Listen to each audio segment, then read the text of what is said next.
I'm Pete Hammond. I'm Todd McCarthy. And this is Take Two. Once again, we're talking Oscars. Next week when we're here, we're going to make our Oscar predictions for this year. But this week we're going to do a little reverse here and say who should have won maybe in certain individual years in the acting categories. And everyone argues about actors and, how did he win or how did she win against this person? It is the age-old argument here, and I would just once again say the book I'd love to write is called Academy Award Vote Totals by Pete Hammond. I'd like to know how close some of these races actually were. Well, if you can work a miracle and get those figures, that would be very interesting. I can't. They apparently destroy them after a certain number of years. So if a film lost by one vote, you wouldn't know. You don't know. And I'm sure some of them and some of these performances lost by like one. Oh, no doubt. Yeah. Yeah. And then that's when they're giving them Oscars for the wrong movie. Like the next year, Bette Davis didn't get nominated very scandalously in the 30s for Of Human Bondage. So they started giving her Oscars for lesser movies. Well, I think there are a few examples of that kind of thing where someone lost and should have won, and then they do a makeup Oscar that maybe wasn't as good, but they wanted to give that person the honor at that point. So that is the perfect setup for my first choice in this, and it's sort of all going from 1939, 1940 to 1946, and all involves James Stewart. Well, if you don't mind, I just have a few things, little something to say about the previous decade. Oh, sure. Because first of all, the acting styles, they were theatrical acting styles, and I'm talking about when sound came in. Right. Everyone felt they had to project and kind of be static and play right to the camera, and almost like a stage situation. And no one was doing anything interesting with the camera, or very little. So those early years, the acting style alone and the enunciation to make sure every sentence is clear is really off-putting today. And so you can sometimes where you can find good stuff in that period are the kind of low-budget, early 30s Warner Brothers films and stuff that just moved and were really kind of fun and exciting to watch. Those great actors. But what were considered prestige films were the Broadway adaptations, which were undoubtedly really stagey. Yeah. No one knew what to do with the camera in cases like that, and and actors who were overblown, stage actors like George Arliss. I knew you were going to say George Arliss, too. Well, all right. Disraeli. He did Disraeli. Yeah, and Lionel Barrymore, and even Charles Laughton. I mean, people who were on stage, Laughton learned how to adapt to the cinema, but a lot of people didn't. Yeah. And so there's a lot of standing here and gesticulating and so on that just doesn't play at all. Well, it was a time of change, which this year's movie Babylon is all about, watching that, bring to life. Okay, but in that decade, the earlier decade, at the end of it, 1939, you had Robert Donat won for Goodbye, Mr. Chips, lovely performance. But James Stewart was so brilliant in Mr. Smith Goes to Washington, a performance that really holds up now. And of course, Clark Gable in Gone with the Wind. I was going to say, though, the first big Oscar film, I think, that is good in a modern sense is It Happened One Night. Yeah. Because that was much more naturalistic and kind of had banter. And that was Gable. Gable, and Claudette Colbert, and it was not stagey. A lot of it was not. It was shot on location, actually. So I think that began, dating from that, you can begin to, evaluate performances in a different way. But I'm fine with Gable winning for that and not for Gone with the Wind, which is his big movie, and he didn't win. But I'm not fine with James Stewart losing for Mr. Smith that year. So the next year, they give it to Jimmy Stewart for The Philadelphia Story. Love the movie, but really, Best Actor that year? Over Henry Fonda as Tom Joad in The Grapes of Wrath? Well, and Cary Grant and Katharine Hepburn in that, no, they were great, but I don't think, for Jimmy Stewart together, he was sort of the second banana in that film. So he was totally. Yeah. But they gave it to him because he didn't win for Mr. Smith Goes to Washington. So there was that trend, which you have paid a lot of attention to, that they do the makeup Oscars. If you didn't get it for when you deserve, they'll give it to you later. And that happened a few times. So here's where he should have gotten it if they wanted to make up, was in 1946 for It's a Wonderful Life. but that movie wasn't quite the hit when it opened. And That's right. It did get nominated. He did get nominated. Frederick March won that year for the Best Years of Our Lives. I might have given it to him later, and given Jimmy Stewart the Oscar for that. Yeah. It's a Wonderful Life. Yeah. No, it's perplexing to me why that film didn't do better than it did. I don't know. Something happened when it came out. It came out the same year, around the same time as Miracle on 34th Street and other Christmas kind of things. And I think it was dark, and and people that went thinking they're going to see some joyous Christmas thing. So this is very dark. If they waited to the end, they'd see something of that. But it was, But Stewart was brilliant in that. Brilliant. Do you have someone around? Well, but here I would say one curious case was Charlie Chaplin. Yeah. That I think should have won Best Actor for Great Dictator, I would argue. Yes, and he lost to, that was in 1940 as well. Yeah. So, that was the same year Jimmy Stewart wins, Which was kind of a makeup Oscar for him. So it has these little ripples. It's the wrong, I know. Well, there's so many actors who never won. But Charlie Chaplin, they finally gave an honorary Oscar in 1971. Okay, I'm going to move on to 1957. Now, that's a year Andy Griffith didn't even get nominated for A Face in the Crowd. It's one of the great movie performances I've ever seen by an actor. I not only would have nominated him, I would have given him the Oscar. I thought Alec Guinness is great and everything. He was great in The Bridge on the River Kwai. But nobody could touch, when you look at Face in the Crowd, when you look at this performance by Andy Griffith, it is something. And it just shows how wrong they can be sometimes. I don't know. Was there a prejudice against him, or people didn't take him seriously? The movie was a flop when it came out. Well, that's a problem. And that can be a problem. I think it came out earlier in the year. Elia Kazan. There's all kinds of things that go into this, and who wins what. Humphrey Bogart won his only Oscar for African Queen, a cranky, nice performance, but he beat Marlon Brando in A Streetcar Named Desire. I've always wondered how that happened. That's how, because they'd never given Bogart his due, and so it became a sentimental choice. And Brando had to wait 3 years to finally win for On the Waterfront.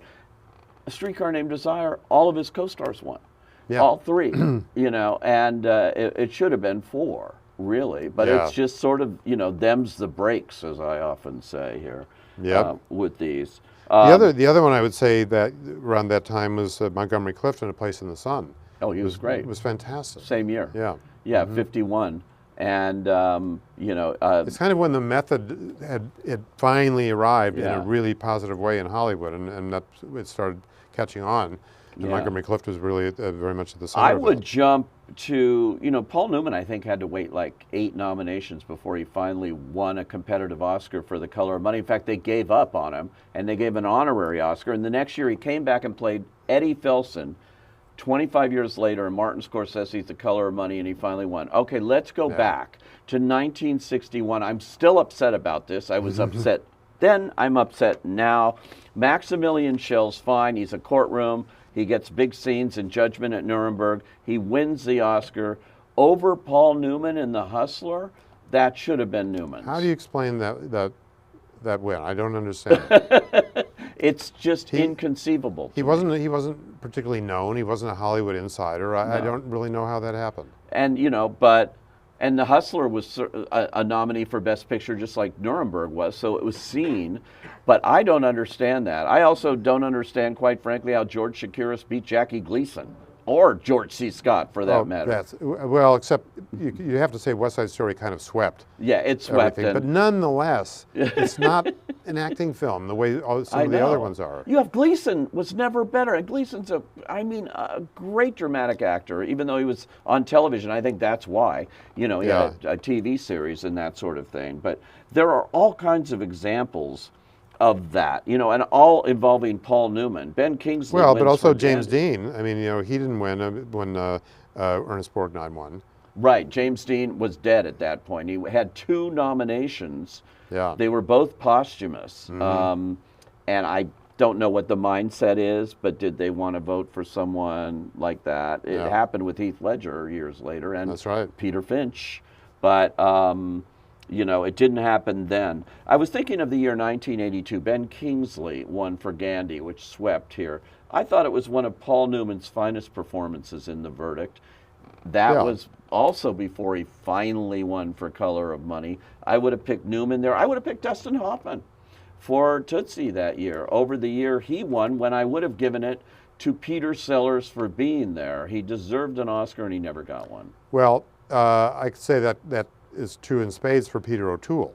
Yes. Because he was nominated God knows how many times. Right. And, you know, I think he should have won for Lawrence of Arabia. Well, it was just such an extraordinary how do you occasion. take it from Gregory Peck for To Kill a Mockingbird, which was that year? Well, you don't. And he, you know, Gregory Peck was a favorite, and he'd been around Hollywood a long time, and so who knows what the margin was, because Lawrence of Arabia won all the other Oscars. Then they give you the honorary Oscar. Yeah, but then Peter O'Toole kept getting nominated all the time. All the time. But he never won. I think he should have won actually for Lion and Winter, but you know who won that year? And that was 1968. That was Cliff Robertson in I was Charlie. about to get to that, because that's one of the most inexplicable Oscars I've ever. No one has seen that film since that year. Yeah. No one's ever talked about it. It really made me wonder what was going on behind the scenes, and I'm way off here. No, you're not. I do know what was going on. There was something very fishy about that. He did a big personal campaign. So what? Paid for those ads. Got people to watch that movie. He'd been a journeyman actor around here, and he wasn't British. And Peter O'Toole in Lion and Winter was just, you know, he should have won. Katharine Hepburn tied with Barbra Streisand that year for Lion and Winter. So we know they saw it and they gave it awards and things. But, it would be rough to know if Peter O'Toole lost by one vote. You know, it's went another way. You know, it's an interesting thing. The Cliff Robertson story is really one of, you know, working the town and having that happen. He was fine in the movie, no question about it. But really, and it's a film, as I said, you know, no one's seen it since. I know. You know, it's crazy. It has no legacy or reputation at all. Okay, there are some women. They're still arguing about the race in 1954. Grace Kelly, for glamming down as much as she could and looking, you know, as mousy and kind of plain as she possibly could, wins an Oscar. I think she made 6 movies in her career. She wins for The Country Girl. Judy Garland loses for A Star Is Born. How do you explain that? No one can. It's just incredible.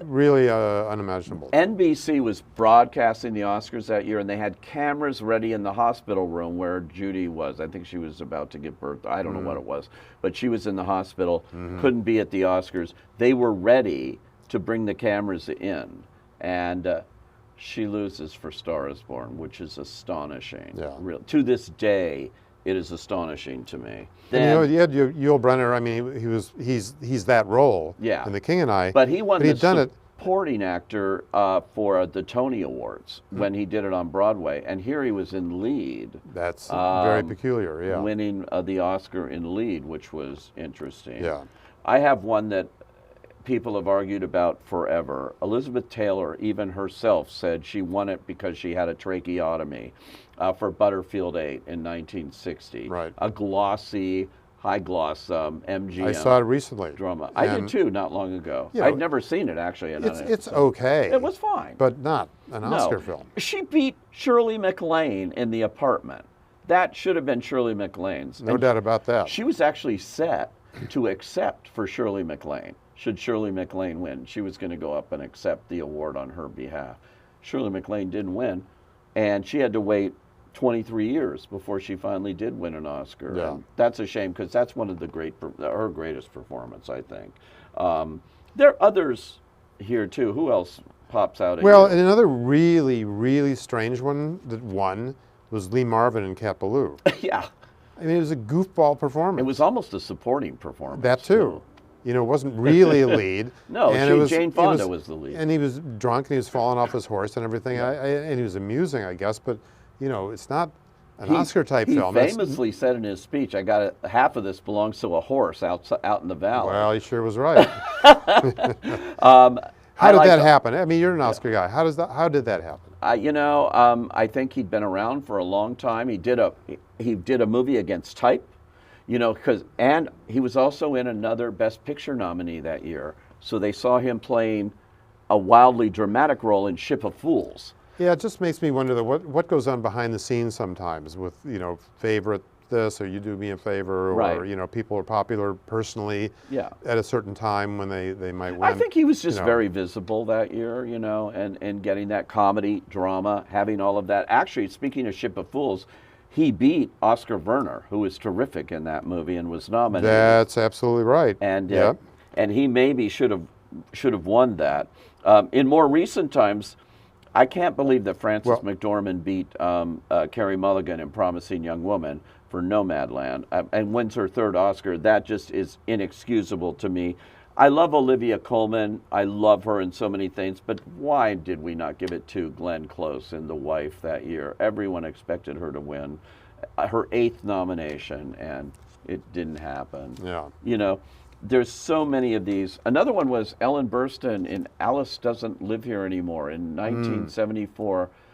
I was sure Jenna Rollins would win for A Woman Under the Influence. Yeah. It was one of the great performances. And yet Ellen Burstyn wins for, you know, a nice movie, simple performance, you know. Yeah. Nothing spectacular like Jenna Rollins. So you never know here. No. Another kind of unique Oscar to someone who had long deserved one and never got one was Henry Fonda. Well, yeah, well, getting it and on he should have gotten it in 1940, as I said, for The Grapes of Wrath. Yeah. Yeah. But they had to wait till he was on his deathbed. I know. They had to go and deliver it to him. He couldn't go to the Oscars. The year before, he had gotten an honorary Oscar. Right. And then he comes up with On Golden Pond. Katharine Hepburn wins her 4th for that film. Yeah, now how do you explain that? Why did she always win? You know, and never showed up. You know, Never. 12 nominations, she didn't show up for one of them. The only time she showed up was to present an award to a producer that she had worked with. But, you know, she could just do anything. And they always said, what does she do with her Oscars? You know, she uses them as doorstops. I don't think she did that. But, you know, you never know. Another interesting case was Pacino, you know, who was nominated a bunch of times for very, very terrific performances in films that people saw. Classic. Serpico, Dog Day Afternoon, The Godfather 2, you know, you name it. The film he ended up winning for was not a film that you would think about much. Son of a Woman, a remake of an Italian comedy, and but he got to play blind. So I mean that figures in Oscar-winning performances more than it should probably. Absolutely. Those kind of, you know, handicapped. Jane Wyman films, got to play deaf. You know, she wins an Oscar. Yeah, there are all kinds of stories in the Naked City, as they say, where we could go on. But I'd be here all day. So I'm Pete Hammond. Todd McCarthy. And this has been Take Two.